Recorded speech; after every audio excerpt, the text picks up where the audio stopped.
Now, I also see that you had worked during the 50s for several recording studios in New York City, notably Coastal Recording and Fulton Recording Studios. Were these studios that specialized in anything in particular, or were they general purpose recording facilities? By the 1950s, there was a growth of recording studios. Recording studios really didn't exist prior to the 50s. There were transcription houses, and the radio stations used to have recorders in recording facility in the station so that they could transcribe or downfeed the shows that the networks were feeding. I mean, the man in Alabama or the man in Jackson, Mississippi might get a line feed of Ma Perkins or Young Witter Brown or something like that, and he's not going to put it on the air at that time because it's not convenient to the audience that they attract. So he would record it on a transcription and then rebroadcast it at a later date. So they had this limited recording facility. Coastal Broadcasting was a station in New York, WHOM.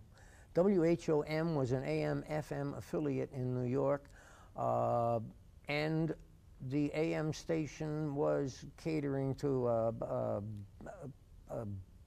like a racetrack market, jazz program, informal type thing, where the FM was broadcasting in about 6 or 7 languages a day. They were broadcasting an hour in Chinese, 2 hours in German, 3 hours in Spanish, and then so forth and so on. And this was WHOM. They also had live programs coming out of their facilities, but with that 1948 musician strike, when it was settled, the radio stations no longer employed musicians. Disc jockeys were invented because radio stations could replace a 6-piece band with one disc jockey in a phone booth with a turntable, and he could play music 24 hours a day, and they're saving all this money. So all of a sudden, radio stations have this real estate that they don't know what to do with. This was Coastal Recording. Now, I also noticed that in the 50s, and I assume this would be the mid-50s, that you started working part-time for Atlantic Records. Is that accurate, or? Actually, when I was at that first job in Carl Fisher, later to be named Apex, with the threat of the record strike looming in 1947, I did the first Atlantic record date with Herb Abramson, Miriam Abramson, and Ahmet Ertegun. And that was in 1947, and I did 2 or 3 dates for them then. Then after the strike, they used me, or they used Al Schmidt for a couple of recording dates here and there. And as I say, I went to the USIA. They called me up there and said, can you record tonight, or can you make acetates for us? Because they had in their facility an inexpensive turntable and a cutter head system, and they'd ask me to listen and determine which is the best take, what do you think, this and so forth and so on. So I was perpetually on call to Atlantic Records when they were going to record. Can you do be here, or can we go, what studio are you working in, can we use the studio to record in, etc., etc. So I was in touch with Atlantic from day one in 1947 until the mid-50s, when finally there were 2 things that led to it. One, there was enough work there now that they wanted me to work for them exclusively.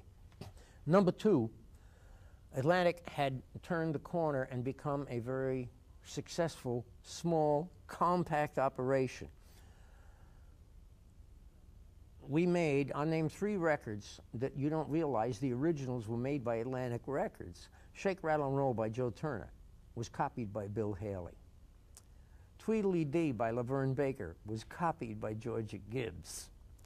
Shaboom by the Chords was copied. Okay? I was getting calls when Atlantic would make a record and the record came out and it looked like it was going to be a crossover hit and go from the R&B market into the white market. I would get the call to do the same record for the other company because they wanted me to do it because I knew how to make it sound. Make it sound that way. Exactly. Yeah. I can Exactly. understand that. Now, I noticed that by 1954 you joined Atlantic full-time, as you mentioned, and in 1956 the Atlantic offices moved somewhere. I assume that was in New York City. Is that correct? We moved from 56th Street. They moved the offices from 56th Street to 57th Street. The reason being, on the 4th floor of the building we were in, they gave the entire 4th floor to the stock room for mailing out the DJs and the pre-test samples and so forth and so on. And they gave me the entire 5th floor to make it a bigger studio and have our own mastering and echo chambers and so forth. Right. Now, that was very interesting to me because was it common at that time for record labels to actually have their own hardware in studios and have the whole ball of wax as far as manufacturing product? No, it was not common for the labels. Most of the labels were overnight or tent operations where they'd open up an office, run a year, and then disappear, and the assets were in the man's pocket, and the copyrights were in a file drawer, and everything else was in litigation. There were a handful of record companies. Chess was on the same trail. Cameo Parkway was on the same trail. They might have some facility in a garage space or something like that. Right. Where they had, what was the other? Regal Records out in Elizabeth, New Jersey. I forgot to even mention them. But I did a lot of recording for Regal on weekends.